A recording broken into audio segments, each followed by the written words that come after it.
Assalamualaikum warahmatullahi wabarakatuh. Perkenalkan, nama saya Elina Zulki Mahmudah, bisa dipanggil dengan Bu Elina. Di sini saya mengampu mata pelajaran Bahasa Indonesia. Saya tinggal di Desa Ndukuh, Kecamatan Ngadiluih. Untuk materi kelas 11 Mapel Bahasa Indonesia, bab 1, ada teks prosedur. Pengertian teks prosedur.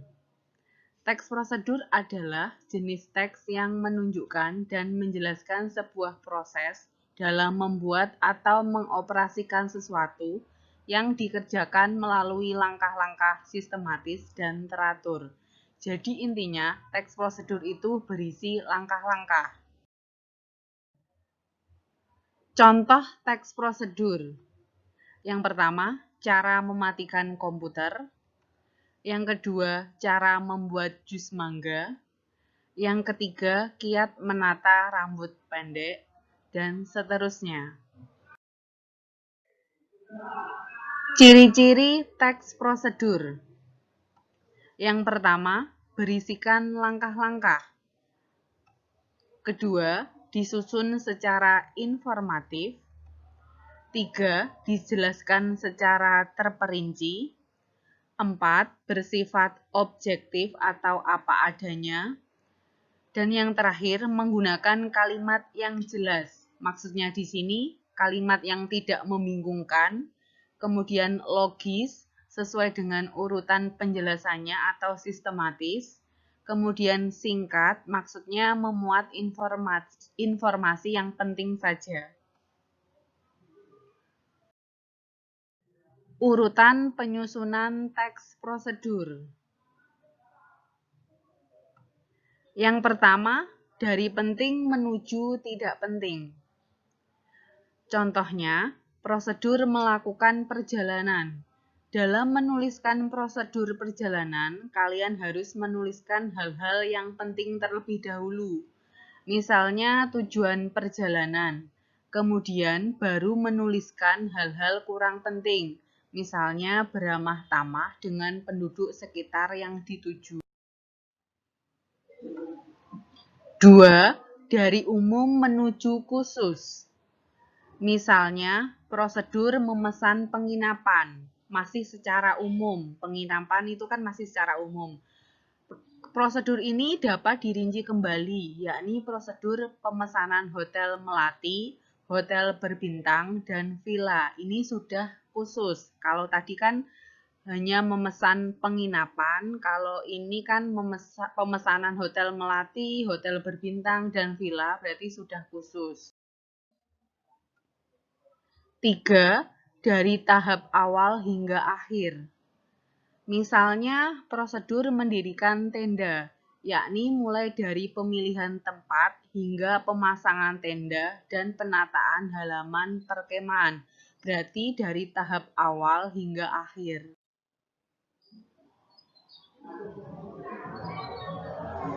Struktur teks prosedur. Yang pertama, ada tujuan atau pernyataan umum. Merupakan bagian awal atau paragraf pembuka. Jadi letaknya di awal. Kemudian ada langkah-langkah. Karena teks prosedur tadi kan berisi langkah-langkah, berarti wajib ada langkah-langkah. Terus yang ketiga ada penegasan ulang. Penegasan ulang di sini maksudnya bagian akhir yang merupakan penutup atau bertujuan untuk mempertegas teks. Berarti letaknya di bagian akhir atau penutup. Contoh menganalisis struktur teks prosedur. Di sini ada judul teks prosedur, cara benar menghidupkan komputer. Yang pertama ada bagian tujuan atau pernyataan umum. Berarti tadi kan bagian tujuan atau pernyataan umum itu letaknya di awal atau paragraf pembuka. Berarti letaknya di awal. Terus yang kedua bagian langkah-langkah. Karena teks prosedur itu menjelaskan langkah-langkah, berarti harus ada langkah-langkahnya. Ini langkah-langkah menghidupkan komputer. Kemudian yang ketiga ada bagian penegasan ulang. Bagian penegasan ulang ini merupakan bagian penutup, berarti letaknya di bagian akhir. Silahkan dibaca sendiri contohnya.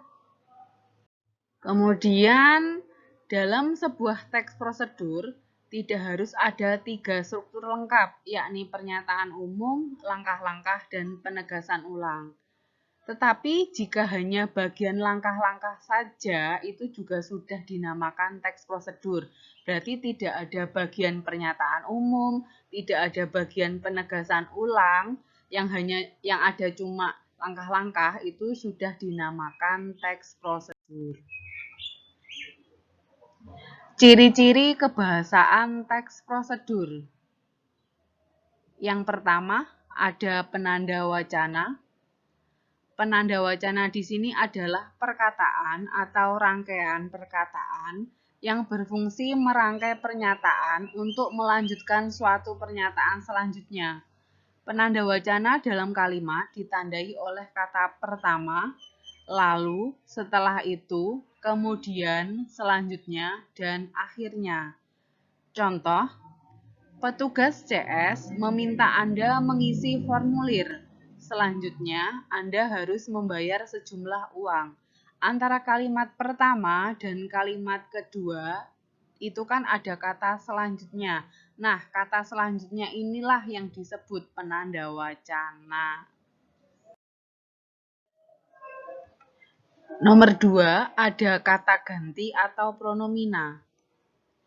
Kata ganti atau pronomina adalah kata yang digunakan untuk menggantikan benda dan menamai seseorang atau sesuatu secara tidak langsung. Misalnya, ia, nya pada kata miliknya, mereka, kita, dan kami. Yang ketiga ada konjungsi. Konjungsi yaitu kata hubung atau kata sambung. Konjungsi merupakan kata yang bertugas untuk menghubungkan dua klausa atau lebih. Dalam teks prosedur menggunakan dua konjungsi. Yang pertama, konjungsi syarat.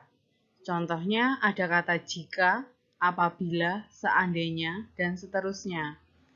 Yang kedua, ada konjungsi temporal atau konjungsi yang menyatakan waktu. Contohnya, kemudian, setelah itu, lalu, selanjutnya, dan seterusnya. 4. Menggunakan kalimat imperatif.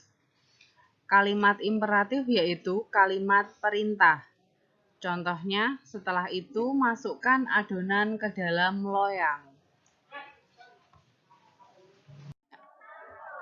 Yang kelima, menggunakan kalimat deklaratif. Kalimat deklaratif yaitu kalimat yang berisi pernyataan. Contohnya, setiap orang tentu ingin pulang kantor tepat waktu. Di sini maksudnya berisi pernyataan itu hanya berisi informasi.